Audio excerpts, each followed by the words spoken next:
building primary classes, class 4th, lecture 2nd, title to the pupils,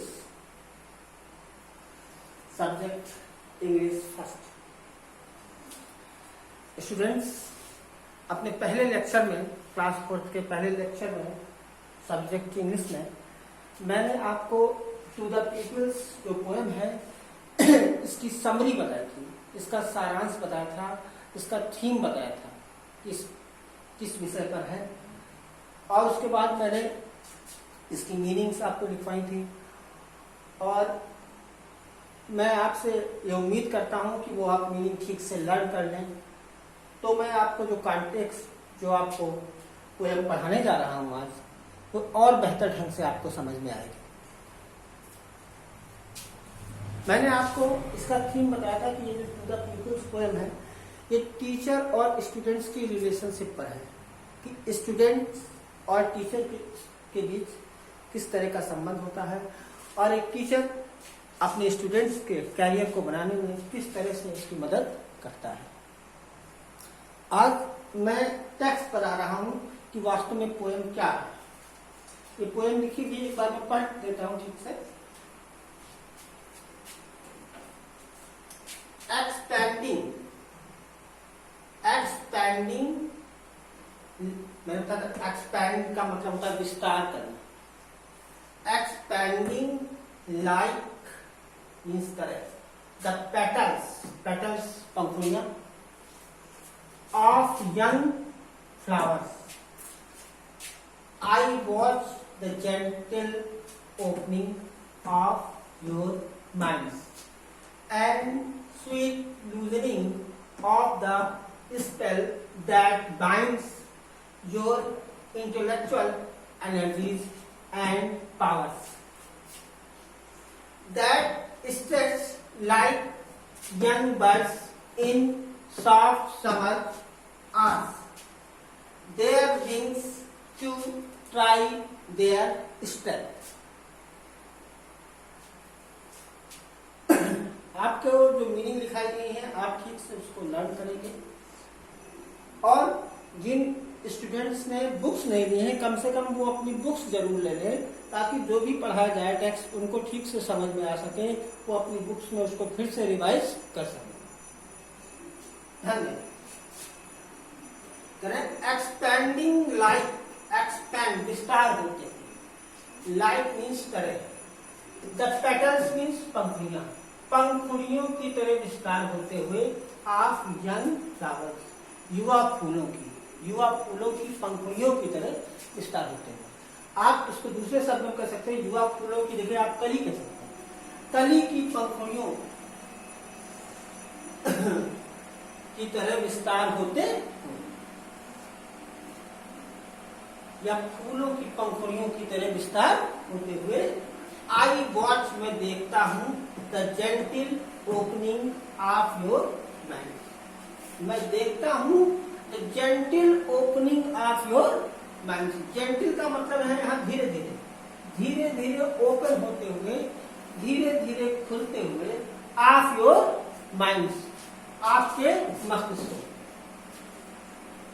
ध्यान दें, पहले आप इसके शाब्दिक अर्थ पर जाएं, उसके बाद मैं आप उसको एक्सप्लेन करता हूं, आपको समझाने की कोशिश करता हूं। ध्यान दें, एक्सपैंडिंग लाइक, एक्सपैंडिंग विस्तार होते हुए, लाइक द पेटल्स पंखुड़ियों की तरह, ऑफ यंग फ्लावर्स युवा फूलों की पंखुड़ियों की तरह विस्तार होते हुए।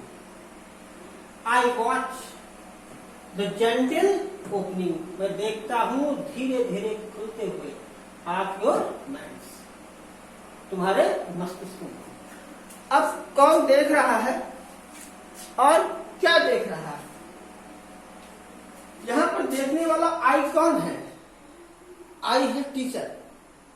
कहीं एक टीचर ये देखता है कि जिस प्रकार युवा फूलों की या कलियों की पंखुड़ियां विस्तार होती हैं, ब्लूम करती हैं, खिलती हैं और एक पूर्ण फूल का रूप धारण कर लेती हैं, उसी प्रकार स्टूडेंट्स भी अपने मस्तिष्कों को जैसे जैसे उनको नॉलेज गेन होता है, वैसे वैसे वैसे उनके माइंड भी धीरे धीरे खुलते जाते हैं। और एक टीचर ये देखकर बहुत खुश होता है, और एक टीचर ये देखता है कि उसके स्टूडेंट्स के माइंड जो है धीरे धीरे जो है खुल रहे हैं। और क्या देखता है माइंड्स के अलावा? एंड स्वीट लूजनिंग, और वो ये भी देखता है कि तुम धीरे धीरे लूजन कर रहे हो, धीरे धीरे ढीला कर रहे हो आप द स्पेल, उस आकर्षण को। स्पेल का मतलब आकर्षण। ये आकर्षण कैसा है? जैसे बचपन के आकर्षण होते हैं बच्चों के, मिट्टी में खेलना, खिलौनों को से खेलना, खिलौनों को तोड़ना, एक दूसरे से झगड़ा करना, है ना, भागना दौड़ना। ठीक, ये बचपन के आकर्षण है।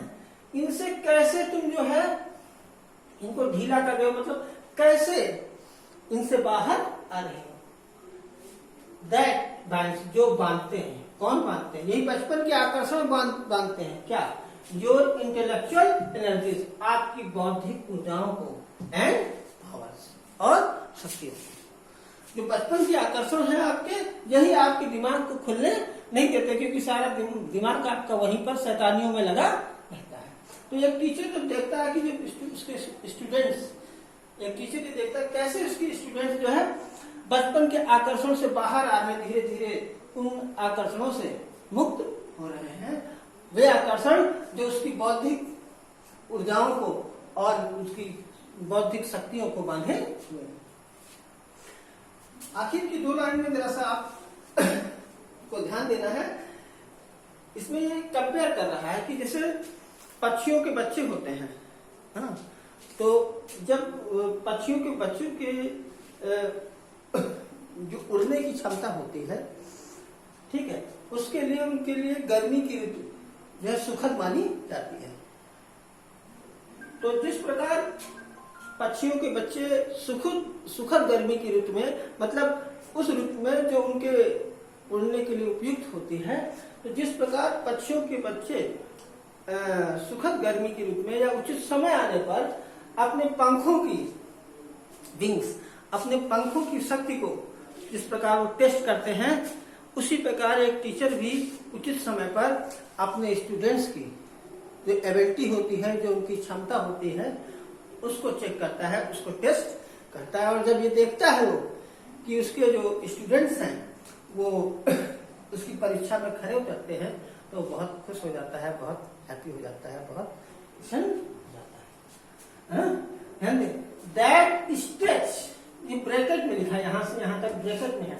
That stretch there, that stretch like young birds in soft summer hours, जो फैलाते हैं जो फैलाते हैं लाइक यंग बर्ड्स, युवा पक्षियों की तरह, इन सॉफ्ट समर आवर्स, सुखद गर्मी की ऋतु में। देयर विंग्स, यहां दैट का अनुवाद मैं जो कर रहा हूं, देयर विंग्स, अपने पंखों को, to try their strength, try करने के लिए, आजमाने के लिए, देयर स्ट्रेंथ, अपनी शक्ति को। मतलब जिस प्रकार के पक्षियों के बच्चे, है ना, सुखद गर्मी की ऋतु में अपने पंखों की शक्ति को आजमाते हैं, उसी प्रकार स्टूडेंट्स भी, यहाँ विंग्स का मतलब है उनकी जो उन्होंने सीखा है ना, वो क्षमता, उसको ट्राई करते हैं। जिस प्रकार पक्षियों के बच्चे सुखद गर्मी की ऋतु में अपने पंखों की शक्ति को आजमाते हैं, अपनी उड़ने की क्षमता को आजमाते हैं, उसी प्रकार स्टूडेंट भी अपनी क्षमता को आजमाते हैं कि उन्होंने क्या सीखा है, कितना सीखा है, सही सीखा है, क्या गलत सीखा है ना। और एक टीचर इसी बात पर ध्यान देता है कि एक जो उसने सिखाया है अपने स्टूडेंट्स को, उसमें वो कितने खरे उतर रहे हैं, क्या उसने अपना काम ईमानदारी से किया है। जब मैं कह रहा हूँ काम ईमानदारी से किया है, तो केवल स्टूडेंट ने काम ईमानदारी से नहीं किया, बल्कि टीचर ने काम ईमानदारी से किया है कि नहीं। क्योंकि जो स्टूडेंट्स होते हैं, अगर वो टीचर के पास आ गए तो सारी जिम्मेदारी उस टीचर की हो गई। टीचर भाग नहीं सकता ये कहकर कि नहीं ये बच्चा खराब है, पढ़ने में कमजोर है। आपने उसको अपना शिष्य बनाया है, तो आपको उसमें पूरी क्षमता, पूरी ऊर्जा उसमें आपको अपनी जो झोंकनी होगी और उसको एक अच्छा स्टूडेंट्स बनाना होगा। एक बार फिर से मैं इसको रिपीट करता हूँ। ध्यान दें।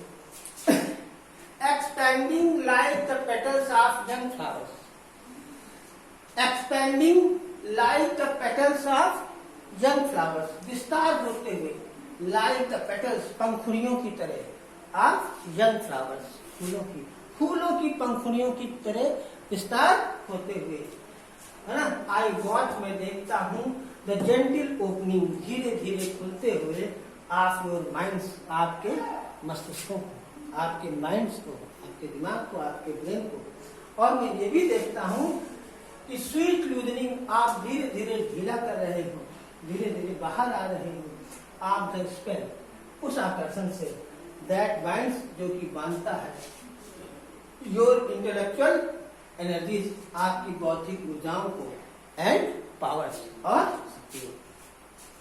That stretch like young birds in soft summer, जो फैलाते हैं, मतलब छात्रों के लिए आ रहा है, जो फैलाते हैं देयर विंग्स, अपने पंखों को, टू ट्राई देयर स्ट्रेंथ, अपनी शक्ति को आजमाने के लिए, मतलब that strength like young birds, जिस प्रकार यंग बर्ड्स, पक्षियों के बच्चे, in soft summer hours, summer means गर्मी होता है, समर आवर्स, सुखद गर्मी के रूप में अपने पंखों की शक्ति को ट्राई करते हैं, आजमाते हैं, उसी प्रकार स्टूडेंट्स भी, है ना, अपने टीचर के निर्देशन में अपनी शक्ति को आजमाते हैं और अपने आप को परखते हैं।